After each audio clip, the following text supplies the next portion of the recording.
Hey everybody, welcome back to the Dungeon Dive. Daniel here. I hope you're doing well, and if you're not, I hope you are soon. Okay, today on the Dungeon Dive, I wanted to focus on a couple of little Mork Borg supplements. One of them is called Glimpses of a Dying World, and this is a print-on-demand version that I purchased from Drive-Thru RPG. And the other one is called Trapped Within, and that is by Philip Jensen. And Philip Jensen actually sent me this copy. If you go to the Kickstarter page for Trapped Within, and I will post a link below, I believe you can still pre-order the physical edition, or you can go to Phil's itch.io page and you can order a PDF version. Let's take a look at Trapped Within first, and I also want to highlight another little supplement, or actually two little supplements that Philip Jensen has created. This one here is 4D20 swords, which are not +1. This is a little supplement that is available on his itch.io page, and I actually purchased this, and I think it's pretty cool. It's a way to very quickly roll up some unique weapons and swords. If you wanted to kick off a little solo adventure with a neat MacGuffin or something you were looking for, or maybe outfit one of your characters with something a little powerful, but with a cool drawback and maybe a cool quest associated with it, I think this little supplement is pretty useful, and it's only a few pages. So let's roll up a sword and see what we can get. Maybe we can spark an idea here. So your sword is 15, a bastard sword. Okay, so kind of a big broadsword there. Bastard sword. Write that down, and let's see which is, what does it do here? 14. We have a bastard sword. And that is adorned with numerous tiny bells. Okay, so let's see here. Let's draw this bastard sword, draw the hilt here. Let's see, like this. Maybe it also has some bells hanging off of the hilt there, like that. So kind of a noisy weapon there. And let's see here.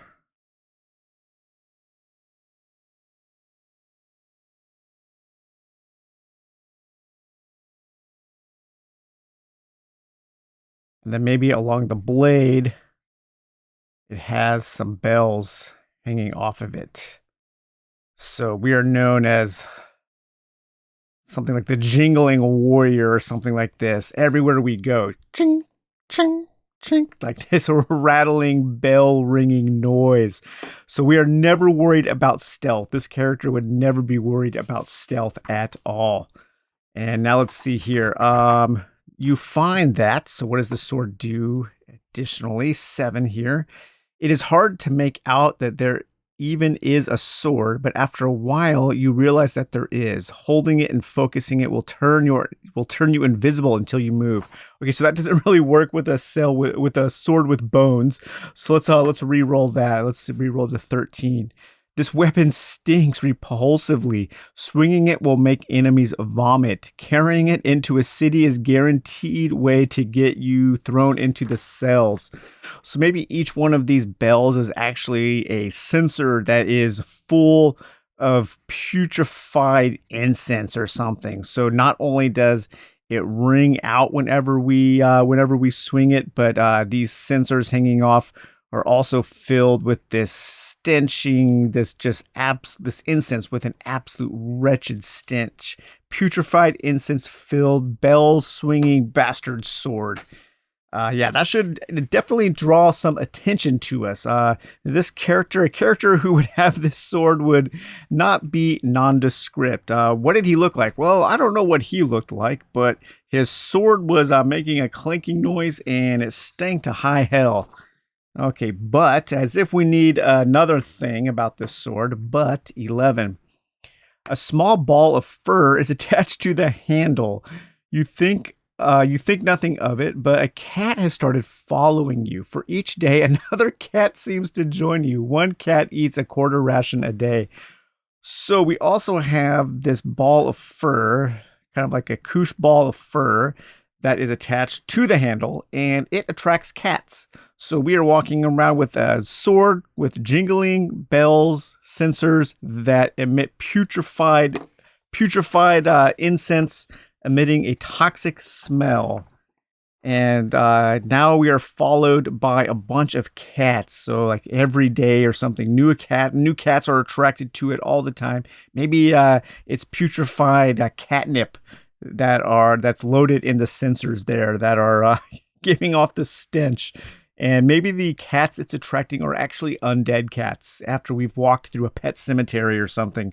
So we're being followed by a whole bunch of undead cats. Some are more skeletal than others. Some of them still have their fur and guts. Maybe their guts are trailing out behind them. And then finally, on number 18 here, it is said to only be given to those who do not want to possess it. Yeah, no shit there. I don't know too many warriors who would be wanting this sword.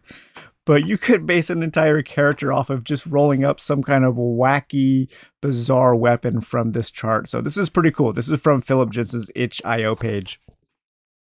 Now, with this printout that he sent me, with this magazine he sent me, he also sent me his version of Dark Fort. And you can also get this on his itch.io page. And that is called Mork Fengsel. So Trapped Within is kind of a prison break. It's a prison escape that your characters are imprisoned in and you are trying to escape from.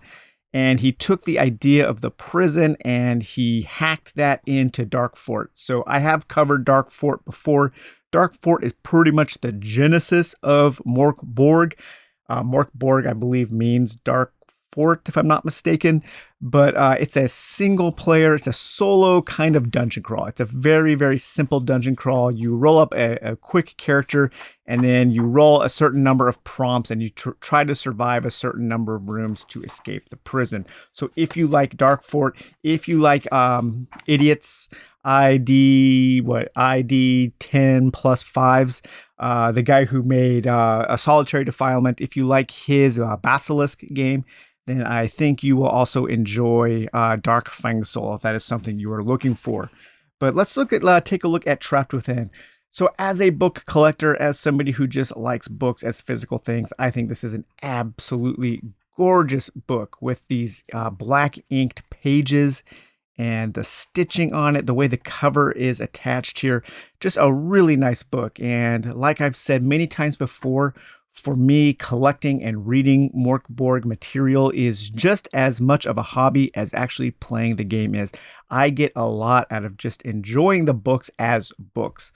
They strike my imagination. They make me think of cool things, and I imagine having adventures while I am reading the books. And remember, everything is play, as that has been said many times before by many people, and that is so true whenever I read something from Mork Borg. So this is developed by Philip Jensen with help from Ian Servas and Anders Dahl Kramer. And illustration, so we have one illustration by Johan Noor, and that illustration is awesome. We will make sure to take a look at that, trust me. An illustration by Tommy Sunzenauer, Vil and Philip Jensen, and Dead People and Computers. So lots of photo bashing in here, photo bashing of public domain material. So let's see, this zine is my attempt at making the dungeon tables and explanations I would have loved when I started as a GM. It's fun and weird, and thanks to over 500 people, it became much bigger than anticipated.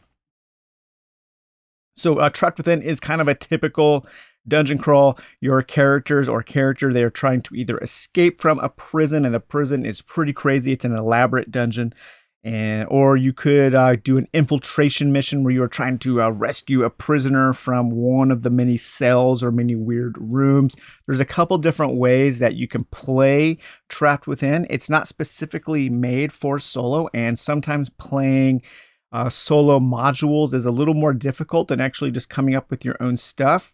The thing that I recommend to do with the solo module is just kind of use it to spark your imagination. Use the content within these to make up your own thing. You could very easily take the dungeon in here and apply it to a simple point crawl where you are trying to get through a certain number of rooms. But the structure is really cool. So it starts off with the Ensnared Inauguration. The Ensnared Inauguration is kind of an adventure that takes place before the big adventure, and it can be used to set up the big adventure. It's really cool. And then we have different ways to play, how to play. We have the main prison break here called Trapped Within. The bittersweet escape, the final encounter and post-prison hooks. So things to do after you escape the prison, how escaping the prison can set up additional adventures, maybe in a campaign.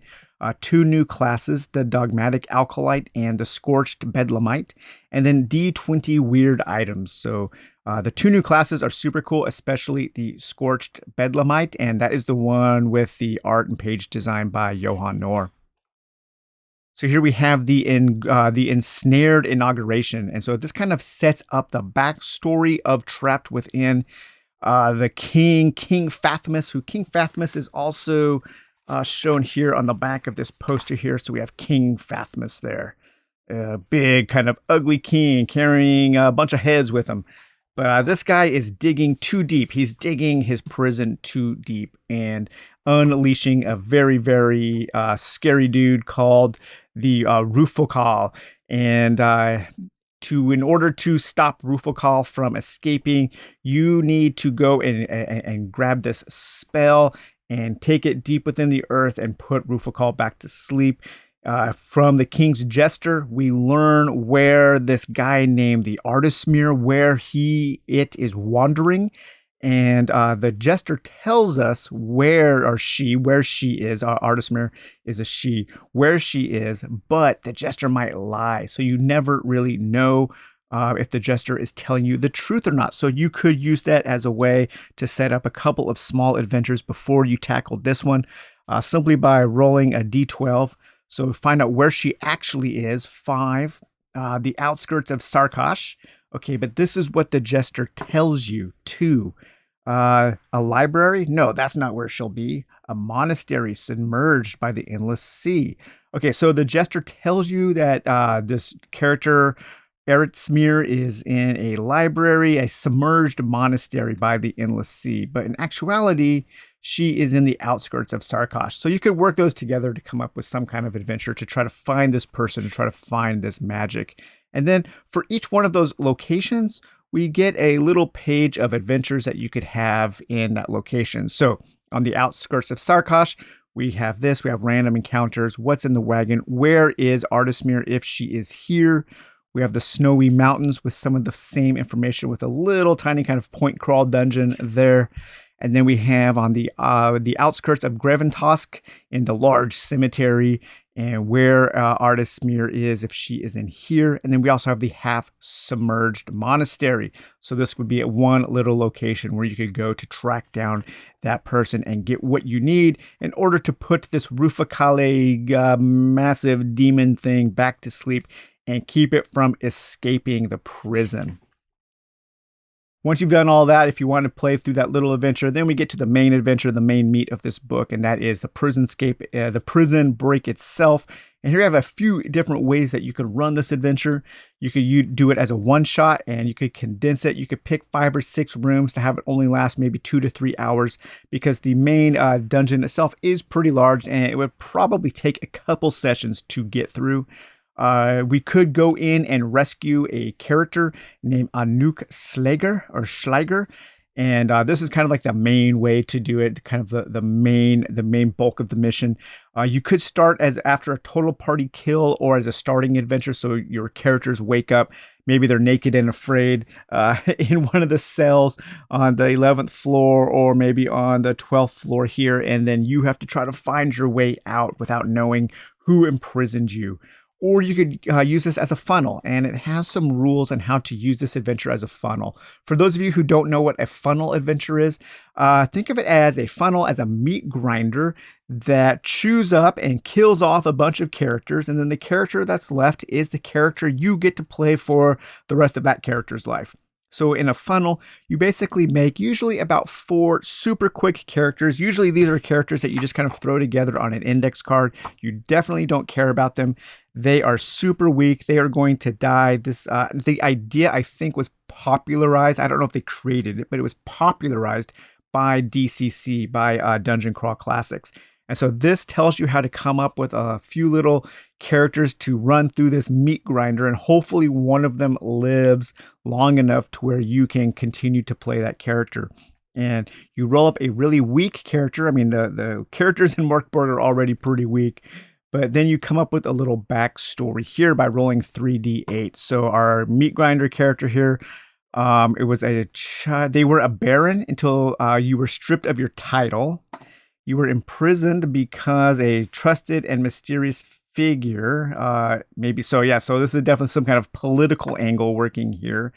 And you have a weird quirk, and it's blood. You collect it in a D8 small vials. So you're the Baron of Blood, Blood Baron, and you were betrayed by a trusted figure who wanted to usurp your throne, usurp your power, and they sent you to this prison, and now you need to try to escape. And so here we have our background for the character, for the our prison break, for the Trapped Within, for this dungeon that King Fatmas IX has created. This is the character here, Anouk Schleger, that will help us. He's kind of our guide.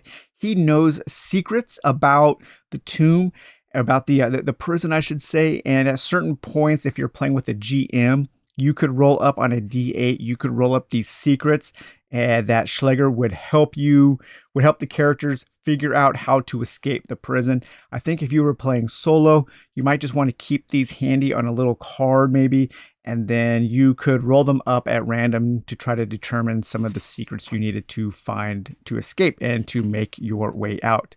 We do have a pretty cool D12 random encounter chart for when we are in the prison here, and so we might come across a 12. A woman scratching her own skin off. Wonderful, lovely. Flesh-eating worms chew into her as she crawls towards you. Touch her, get infected, and suffer minus D2 HP per turn. Okay, that is nasty. So yeah, things get really weird and crazy in this prison. So we start off in number 1. We start off in the prison cell. You might search. You might be able to find a weapon in your prison cell. And then from there, on the wall is the Fatmas Redemption. So a Shawshank Redemption poster that covers a narrow hole. So that's your first way of escape. And I've imagined that it would be a poster kind of like this. But of course, not Rita Hayworth, but Fatmas, the evil king who has trapped you in this prison here. And then the rest of the book basically goes into detail about all of the various rooms, what you find in the room. This is pretty cool. There's this kind of cannibal cook, what's going on, what's cooking, and what does the chef want. These are D4 rolls here. Let's see what is going on. D8 prisoners are in a food fight. Someone will throw food at you. Test a DR14 agility to avoid being hit. Yeah, but I wonder what they're flinging around the room. Let's see. A brown, thick, slimy substance. It smells foul, looks foul, and yet the taste is the worst part. Eat 1 ration and gain -1 agility for the day. Hey, nice. All right. And then 4, what does the chef want? To include your left hand in the dish. He will trade you 2 questionable liquids and a powder, which makes anyone coming into contact with it sneeze for 2 rounds, unable to do anything else. And then here we have Schleiger could lovingly spoon-fed his maggots whatever he is served. So that kind of tells you what that NPC is doing when you enter in each room, just to give you a little bit of flavor. This room here, the ever-changing room, is pretty cool because we have 3 or 4 actually charts to roll up to see what is happening in this ever-changing room. So you could use this just as a little kind of point crawl dungeon generator itself. We have the carved out tunnel. And then we move on to the other floor here through the mouth room. There's the 12th floor. We have a rat room, the 9 prison cells, the room of many doors, and then various special rooms, locked doors, hallway of cells, and so forth. This is a really cool room here, the hidden theater. So D100 skeletons are clapping as you take center stage. The Sprechstelmeister approaches you. What have you prepared for us this evening? So are we going to give a performance for these skeletons? If you perform, they all love a good show. So the Speckelsteinmeister will approach you and give you a random item. So you could roll up a random item from the chart here in the back. We have D20 random items. And then afterwards, all of the skeletons, including him, seem to have been lifted from their curse. They disassemble and fall into a pile of bones. That's just a really neat, creative, and thematic room. You have to give a theatrical performance to a group of imprisoned skeletons here. And then finally, we have our main bad here, the Chamber of Rufakal. So maybe you need to fight this. Good luck. You're not going to fight him, but however you approach it does set up what happens next. So then we get into the what happens now. And here we have some adventure hooks for things that happen after the prison break. And then we get to our two classes. We have the Dogmatic Acolyte. Blind devotion to your master left you on a singular path as you crush your way through the sea of non-believers. The world has gone to shit because of their heretical ways, but they do have a choice: convert or perish. So you're going around bashing people into submission, into worshiping your god. Very nice, very nice, very, very religious there. And here we have one of my favorite pages in any Mork Borg supplement. Just look at that thing. This was designed by Johan Nohr. And this is the Scorched Bedlamite, this crazy pyromancer. And why were you scorched? I don't know. Why was I scorched? 6. Worked on a prototype of the Goblin Grinder. Only you and Nagelcrot survived. So we were part of the team that made that Goblin Grinder, and it caused us to burst into eternal flames. And now we are some kind of demonic pyromancer. That is super cool. And here we have our D20 items. So these are a bunch of really cool items, such as an 18 here on the second page. Death's Gambit. Death's Gambit, a coin from the pocket of Death himself. Once per day, flip it, D6. If the number is even, heal that amount. If it's odd, take that as damage. Cool, really cool way to press your luck to maybe heal yourself, or hey, maybe die. And then we have D20 skeletons who didn't survive. And 4, it's a D20 skeleton. So this skeleton is tied to a table. Dripping water slowly erodes its skull. Oh man, water torture. But yeah, Trapped Within has lots of ideas, lots of neat things to get your to get the juices flowing on adventure and to come up with some interesting things to encounter. Now let's take a look through Glimpses of a Dying World. I love this supplement. This is one of my favorite Mork Borg supplements. I highly recommend picking this up from DriveThruRPG. You can get the PDF, or you can get this actually really well-made print-on-demand version. So savage creatures lurk in the depths of forgotten crypts. Incomprehensible relics lie waiting in the shadow of crumbling tombs.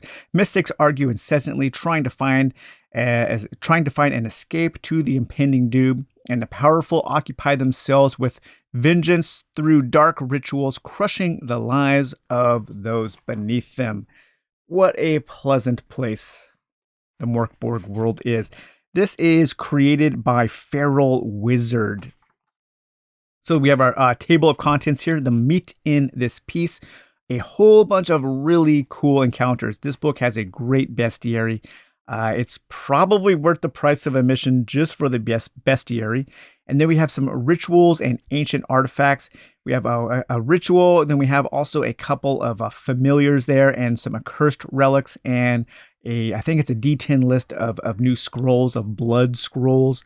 Whispers from Dead Prophets. So these are just kind of random charts that you can roll up, and then a few little adventure sites that you can set in an adventure or a campaign, or you can come up with a way to link those together to tell story. So we start off here with the Curious and Deadly Encounters, and we have things like a Flock of Fury, which is a flock of harpies. The really cool thing about this bestiary here is that a lot of them come with little charts that you can roll up to determine maybe how you encountered them. How did we encounter this flock of harpies here? You find the nest where the spawn of the flock shrieks, calling for help. So these little harpy babies are in this nest. We stumble across it, and then a number of harpies come and attack us for invading their space. Or maybe we come across this horrendous and corrupted growth. I couldn't say horrendous there. Horrendous and corrupted growth. This giant kind of bird demon thing comes over this wall, and maybe it will kill you. Maybe it will grab you and crush you. This depiction of giants in the world of Mork Borg is absolutely horrendous. Giants live alone and as far away from civilization as they can manage, in the deepest parts of the darkest forests and inaccessible valleys. Demented by the lack of companionship, they are a species close to extinction due to widespread knowledge that their heart eaten raw can cure any disease. They rarely venture far from their domain, where they hunt for survival. The roasted, gnawed, and littered bones of large game are a clear indication of their presence. Looking for huge bonfires in the rugged hills is possibly the best way to find them if you are willing to risk your life in the attempt. Their savagery is only matched by their stature, which can range from a few meters for the younger specimens to a dozen meters for the oldest of the sighted living giants. They only stop growing when they die. If you need to fight a giant, pray to track a younger one if you want to survive. Don't rely on magic and have a clever plan ready. I would not want to face off against a giant in the world of Mork. Here we have the Crypt Wanderer. Who was this Wanderer? So a nice little D4 chart of who the Crypt Wanderer was. A despicable and unwelcoming hermit. Where is she hiding? A D4 chart of where this hermit is hiding. A coven of seers, and what do they demand in return of their favor? These dudes are pretty wicked there. This guy is awesome. A six-headed Oten, and it's constantly hungry and angry. And when you meet it, it has a certain number of heads, but every day it can grow a new head up to 6. We have the Servant of the Drowned God here, accept offers of flesh for the immortal toad god, Jagbasal. What plague does the toad god send forth to aid its servants and slay the unconquered? I don't know. 2. A plague of snakes. Enemies of the toad god must test agility each turn to avoid 1d2 bite damage from the snakes covering the earth. That is a plague. This is a cool creature here, the alchemically mutated monstrosity. You can roll up a random body, head, back, front and back legs, and a tail to create a cool, unique creature. We have Cursed Skull of the Damned, a Night Stalker, some kind of giant bat-like creature. The Galvanic Abyss Octopus, and the Primordial Wyvern Spawn. That is really cool. These guys are awesome. The Circle of Sequestered Mystics. And this would actually be a really cool thing to use as an adventure prompt, as a hook here. So these immortal wizards believe in a new world after the end. And so they seek to preserve all arcane knowledge before it's lost forever. They send forth servants and adventurers to gather powerful relics in the most perilous places and bring them back to them. If you seek their secrets, you must show your worth. So I was thinking you can roll up a character and pretend that you are employed by the Circle of Sequestered Mystics, and maybe they want you to track something down, and maybe that is in one of the rooms in the prison from Trapped Within. And so you could connect these 2 books and use that to create an adventure. And you could roll a d10 to find out a little bit about these sequestered mystics. 5. This is what they want. The skin of a giant serpent spawned by a sick woman. Wow. Okay, so we need to track that down. But I think this is a really cool way to generate some ideas to have some adventures. And then we get into the rituals and ancient artifacts. Here we have the ritual of the mind prison, and it's kind of like a very elaborate spell that you can trap somebody in a mind prison. We have 2 different familiars here. We have the demon servant and the horned goat beast servant. Here we have 6 different random items, and these are super cool items, such as the mummified wizard. Carry it with you to get 1d4 extra daily powers. It's surprisingly small, and it seems to attract goblins. Or this idol of the forsaken god. Reject the teachings of the Church of the Two-Headed Basilisk for this new god. You are now a heretic, but the idol will whisper to you the words of a random scroll each day. Next day, you will have forgotten it. And here we have D10 different sorceries of blood. So these are blood scrolls. These are different kinds of spells that you can learn. And here we have Whispers from Dead Prophets. This is super cool. So this is just kind of some random things that you can use for your adventures. One is a way to generate minions that have 1 HP. And we have decrepit minions and weak minions, and they can move in mob sizes. So these are ways to generate kind of cannon fodder if you wanted to have larger battles. And speaking of larger battles, there is also a way, and I think these 2 pages should have been close together because they're complementary. There are ways to rules for governing large battles in Mork. So battles are divided into battle rounds. Each battle round lasts enough time for the player characters to play out a scene, generally anywhere from 15 minutes to an hour. and the results of each scene will affect the casualties inflicted during each battle. So if you want to have large-scale battles in your games of Mork Borg, you could use these rules along with the minion rules to come up with a huge kind of epic scale of all-out warfare. And this is a great D44 list here of all kinds of curious and untrustworthy characters you might meet. So 43. Let's see, 43. A man with a child fleeing from death. The dead rise around them, and spirits come demanding to take the child as payment for the man's debts with a demon. The man signed a contract in his youth for glory and gold, foolishly spent, and now he does not dare pay the price. Ah, that poor fool. So maybe you stop and no good deed goes unpunished, and you end up having to do something for that man. Here we have dangerous remnants of Forsaken and the long dead sorcerers. So let's see who we might encounter here. 6. A crumbling tome with exhaustive notes describing the sorcerer's research into immortality, which he never achieved. The last note mentions a tomb and a half-buried city in the frozen wastes. Okay, so there is an adventure prompt right there. And speaking of adventure prompts, we have D20 rumors. So 6. The lands to the north are being raided. Everything is destroyed and no one is left alive. A necromancer sends forth his servants in search of the entrance to the tomb of Cretan, the immortal. Hey, the immortal, this guy was looking for a crumbling tome with notes about immortality. You have just connected those two things, made an adventure, and now you are ready to go off and find what is in that tomb. We have wondrous but cursed weapons. So this is a D10 and then 2D6 charts to roll up cursed weapons. Those are pretty cool. Again, there is our carnage page for having a huge epic scale conflict. And then we get into our drunken tales of savagery. And these are little adventure sites that you could have adventures in. We have the heretical pit of Koloth the Rotten, or Voloth the Rotten.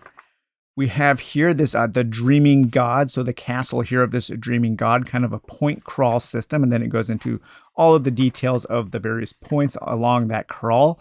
And then we also have the Tomb of the Lord of Worms, and here we have all of our detailed information about this short little dungeon there. But yeah, this is a great supplement. I highly recommend Glimpses of a Dying World. I guess Glimpses of a Dying Worm would also work in Mork Borg. And then also we have, I like how if you flub words when saying Mork Borg things, you come up with other Mork Borg things. So Glimpses of a Dying Worm and Pork Borg. Those are the two that I have come up with, immortalized on camera. And then we also have Trapped Within from Philip Jensen. Again, Phil Jensen sent me this. I got this on DriveThruRPG. I will post a link to the Kickstarter, and you could also get this on itch.io. You might still be able to order hard copies if you want one. So, all right, you guys. Well, I hope you enjoyed this video on a couple other Mork Borg supplements. I have so many more to cover, and I love them all. So we will talk to you later. Bye-bye.